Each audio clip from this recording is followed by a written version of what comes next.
Hey guys, Tony, how's everybody doing? Or hey guys, it's Tony, how's everybody doing?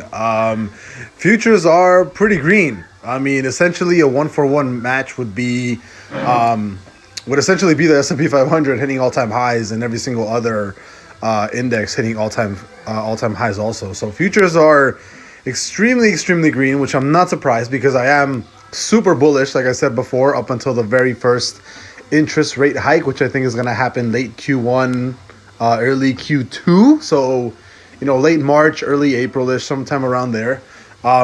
Futures are super green, man. And I told you guys, I'm pretty bullish on the S&P 500. I'm pretty bullish on really everything for the next 3 to 4 months or so. So, nothing too crazy. But futures are green. Not surprised. And I think futures, the S&P 500, and all the indices really are gonna stay green for the next couple of months, man. Doesn't surprise me at all. I'll see you guys later. Bye bye.